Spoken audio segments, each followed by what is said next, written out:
एक युवक को अपने ही दोस्त की पत्नी से प्यार हो जाता है, जिसके बाद उसका दोस्त को जब पता चलता है कि उसकी बीवी का नाजायज़ संबंध मेरे दोस्त के साथ है तो वो लाख समझाता है, मना करता है, लेकिन दोस्त नहीं मानता। जिसके बाद युवक ने दोस्त को बुला करके घर पे उसका गला काट देता है और टंकी में डालकर उसके ऊपर से नमक डाल अचार उसका बना देता है।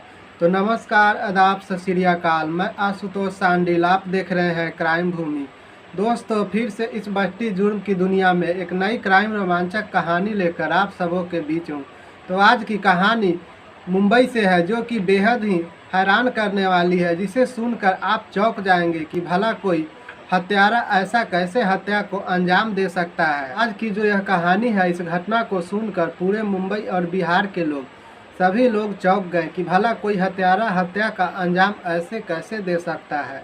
वह कितना निर्दयी होगा जो इस तरह का हत्या का प्लानिंग रचा और हत्या को अंजाम दे दिया। बात करते हैं बिहार के उस युवक का, जिसका उम्र लगभग 23 साल था और उसका नाम राजू था। राजू अपने पिता के साथ मुंबई में रहकर कंस्ट्रक्शन साइट पे पिता के साथ काम करता था। वहीं पे उसकी दोस्ती मुंबई के राजेंद्र से हो जाती है, जिसका उम्र लगभग 40 साल था। राजेंद्र शादीशुदा था।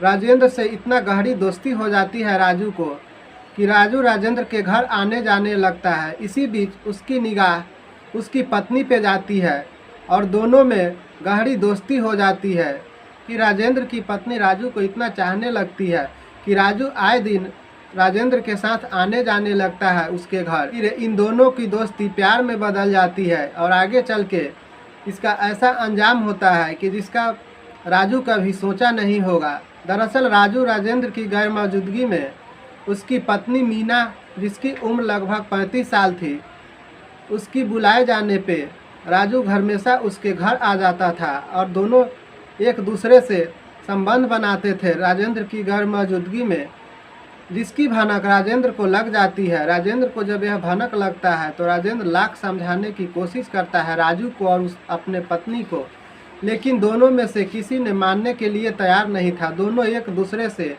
इतना प्यार मोहब्बत करते थे। राजेंद्र को पता लगा कि राजू और उसकी पत्नी की अवैध संबंध चल रहा है, जिसकी भनक राजू को लग गई तो राजू गुमसुम रहने लगा, किसी को बताता नहीं था शर्म के चलते। क्योंकि घर की ये बात उसकी सारी दोस्तों तक पहुंच जाती है और जिसके बाद तुम्हारी पत्नी का अवैध संबंध चल रहा है और तुम्हारे गैर मौजूदगी में ये दोनों आपत्तिजनक स्थिति में रहते हैं और संबंध भी बनाते हैं, जिसके कारण को काफ़ी गुस्सा आता है दोस्त की बात सुनकर। इसके बाद राजेंद्र प्लानिंग रचता है कि किसी भी तरह से अपने पत्नी की ज़िंदगी से अपने दोस्त राजू को हटा देना है। जिसके बाद राजेंद्र फ़ोन करता है राजू को कि तुम मेरे घर आओ, तुम्हारे साथ कुछ बात करनी है बैठ के। जब राजेंद्र का फ़ोन राजू के पास जाता है तो राजू बोलता है कि तुम मेरे मारने की प्लानिंग रचे हो, मैं तुम्हारे पास नहीं आऊँगा। राजेंद्र कसम भी खाता है। राजेंद्र का कसम खाने से राजू को विश्वास हो जाता है और राजेंद्र के पास राजू चला आता है। शाम का करीब 5 बज रहा होगा। राजेंद्र के घर जैसे राजू आता है तो थोड़ा देर बैठ के बातचीत करता है राजेंद्र और राजू। जिसके बाद प्लानिंग के अनुसार उसका 2 दोस्त और राजेंद्र मिल करके राजू को पहले रॉड से मारते हैं, जिसके बाद राजू गंभीर रूप से घायल हो जाता है। उसके बाद राजेंद्र हंसिया से राजू का गला काट देता है और प्लानिंग के अनुसार छत के टंकी पे ले जाकर राजू का लाश टंकी में डाल के टंकी को बंद कर देता है। फिर अगले दिन राजेंद्र मार्केट जाता है और मार्केट से नमक लाकर टंकी में नमक डाल देता है और टंकी को सील कर देता है कि किसी को बदबू न आए और किसी को पता न चले कि इस टंकी में लाश रखा गया है। अगर किसी को लाश की बदबू पता चल जाएगी और मेरी सच्चाई तो पुलिस तक यह खबर पहुंच जाएगी। राजेंद्र टंकी को सील करके नमक डाल के टंकी को सील करके आराम से अपने घर में रह रहा था। इधर राजू के पिता राजू को खोजते हुए जब राजू का पता नहीं लगा तो पुलिस में कंप्लेन करते हैं। पुलिस कंप्लेन करने के बाद जांच में जुट जाती है और राजू की फ़ोन को सबसे पहले पुलिस हिरासत में लेती है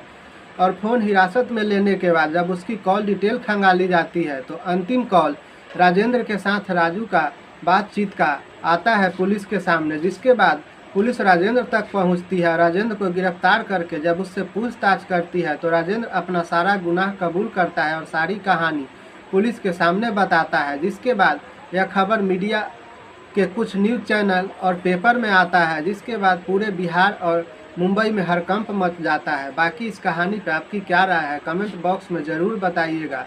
दोस्तों, यह कहानी सुनाने का उद्देश्य किसी की दिल दुखाना और भावनाओं की ठेस पहुंचाना नहीं है, बल्कि आपको जागरूक करना है ताकि आप सतर्क रहें, सुरक्षित रहें।